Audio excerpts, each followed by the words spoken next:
Firstly, it's been reminded several times of late that it's been suggested that every character and every element of every story that is told is an aspect of our psyche, aspect of our self. But it's also been said before that it's been found that it's the Sufi stories that contain most clearly the three levels of stories. The level in which they have a moral, a teaching or a message. The level that contains the sacred symbols and the archetypes. And the level that is the unifier, the unifying thread. But first there's a story about Mullah Nasruddin. He was walking down in the town square one day when he saw an auctioneer holding up a bright and very beautifully carved sword. And he was saying, "Who will offer us 50 gold crowns for this sword?" And Mullah Nasruddin went up to him and said, "How can a sword be worth 50 gold crowns?" And the auctioneer, seeing that Mullah Nasruddin was not a very cultured man, he took him for a ride and said, "Well, don't you know that this sword is a magic sword? It can reach any distance and rout an enemy." Well, it was like a light bulb went off in the mullah's head, and he hurried off back home, and he came back holding a pair of rusty fire tongs. And he gave them to the auctioneer and he said, "Here, offer these up for 50 gold crowns." And the auctioneer laughed at him and said, "Oh, that thing is only worth a few copper coins." "Oh," said the mullah, drawing himself up to his full height, "you don't know the power of these tongs, because when my wife throws them at me, they can bridge any gap and get me."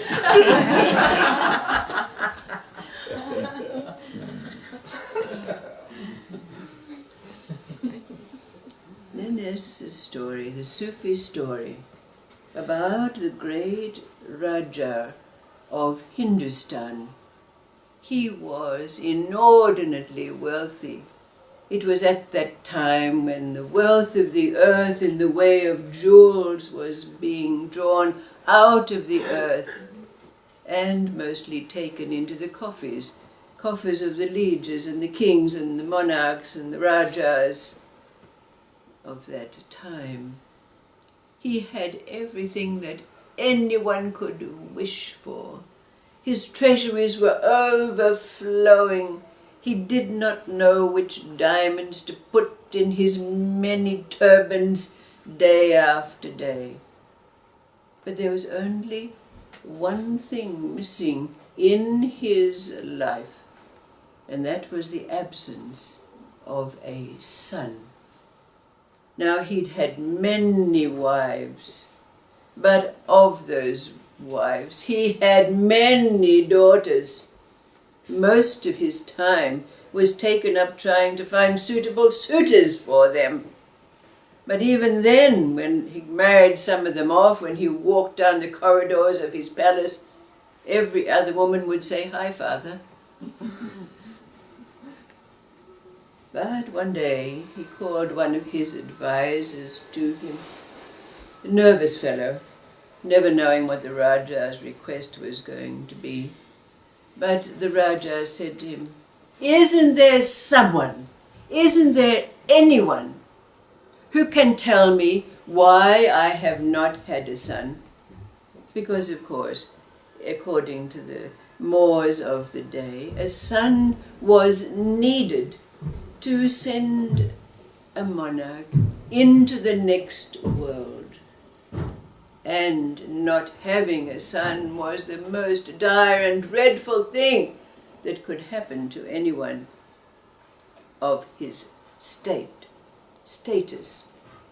So the advisor said, well, I have heard of an old sage, an old yogi who lives 3 days' distance from here, who may be able to tell you why and rectify the situation. Send my fastest horse straight away, said the Raja. Bring the stallion, send the messenger, and bring this sage back immediately. So the messenger was sent off to bring back the old hermit yogi. Well, the Raja could not sleep. He was awake, pacing day and night, could not wait for this messenger to arrive. But then he got so tired, of course, he had to lay down, and so he was asleep when the messenger came. But his advisor came, because he had had instructions that as soon as the sage arrived, that he should be brought into his presence immediately. So the Raja was woken up and immediately said to his advisor, bring me my favorite turban with the diamond pin. And so, bedecked in this finery, the Raja went down to where the messenger had left the sage, who was sitting on a saffron robe on the floor of the throne room. The Raja came along and cleared his voice, so that the sage, who sat cross-legged in lotus position with his eyes closed, could be aware of his presence. And when the sage opened his eyes and fixed their clear, boundless depths on the Raja, he asked in a mellifluous voice, what is it that you want of me? Now the Raja, before this steady gaze, became quite nervous, and stumbling a little in his speech, he said, please, can't you tell me why I haven't had a son? So the sage again, his steady eyes fixed on the Raja, said, it is not your fault, but there is a spell on you. Tell me, said the Raja, what can be done? What is it?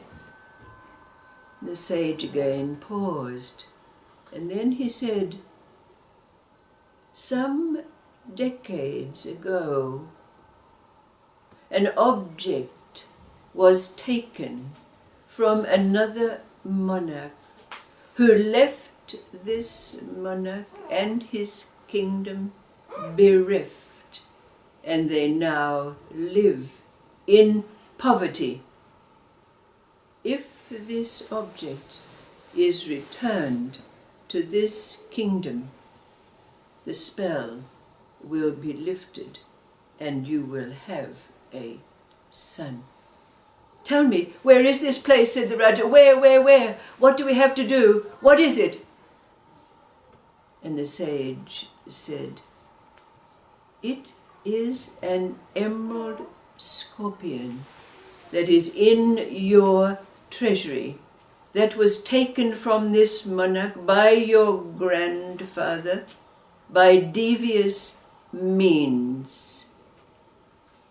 The monarch now lives in the wooden palace beside the Dragon River.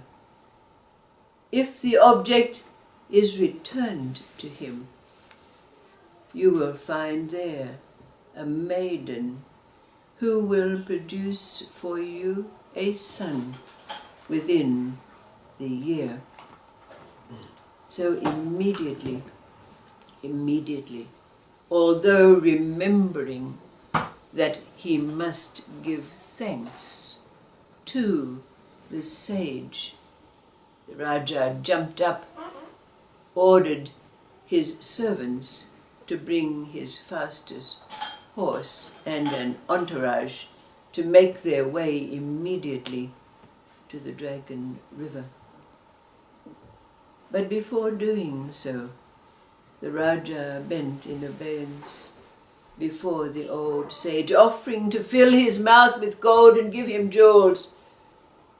But he immediately recognized that he was causing the sage to be uncomfortable to the point of angry, and he apologized.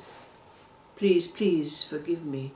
I know that you require nothing of me, but please, will you at least accept my hospitality? And with that, he led the sage with his own hand down to the kitchen, where the Raja himself brought forth the simple fare that was the only thing that the sage would accept. Then the sage quietly took his leave. It seemed that his feet did not even touch the ground as he departed.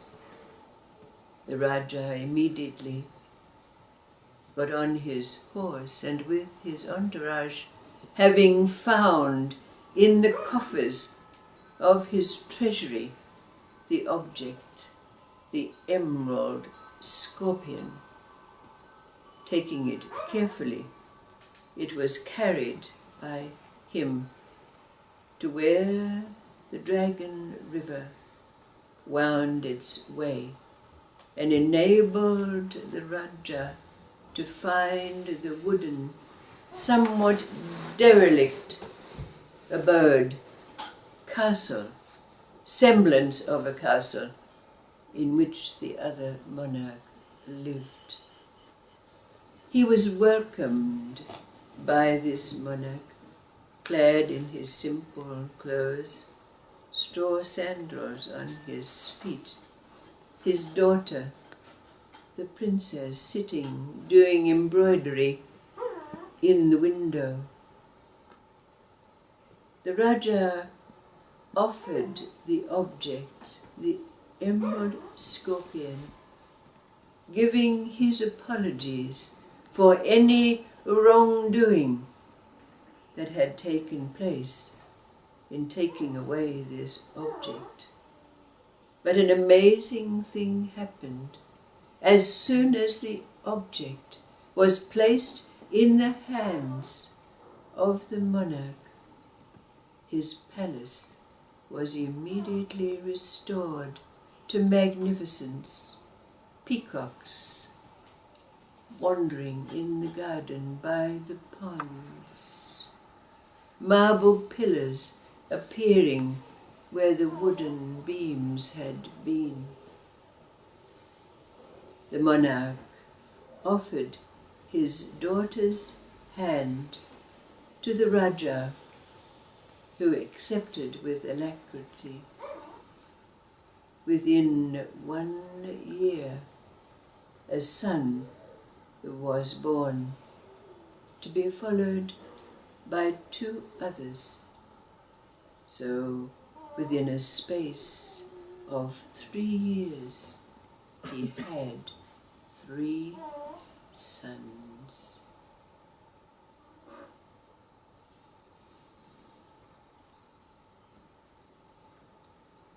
Perhaps we can well ponder on what the 3 levels of this Sufi story might be. But the question that's asked relative to Mullah Nasruddin, in fact, what is that or who in this story that represents that which can bridge any gap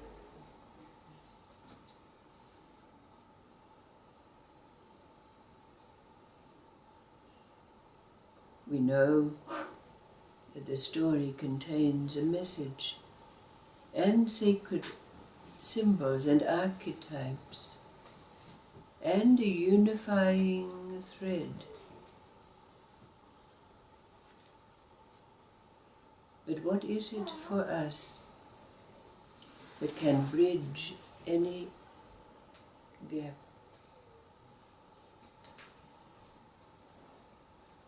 Can find its way into our conscious being at any time, any place, under any circumstances. What is it in this story that represents this for us, within our psyche, within our being?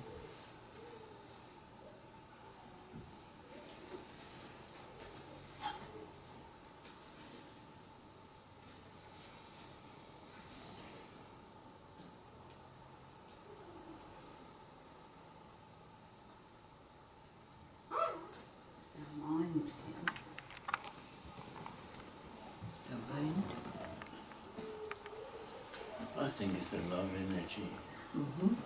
It's not related to time or space or conditioning or anything.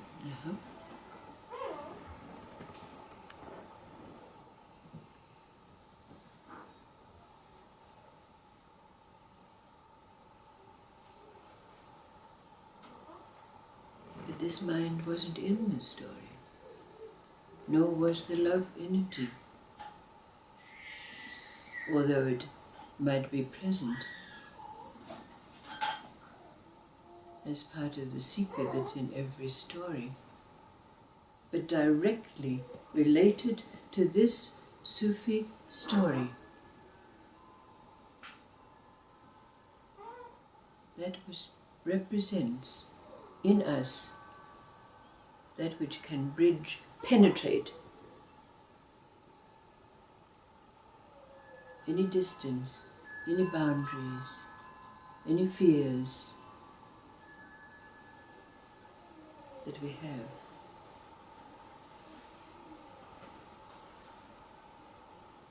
Is it a call on the divine? The story. The object or element in the story that represents that within us.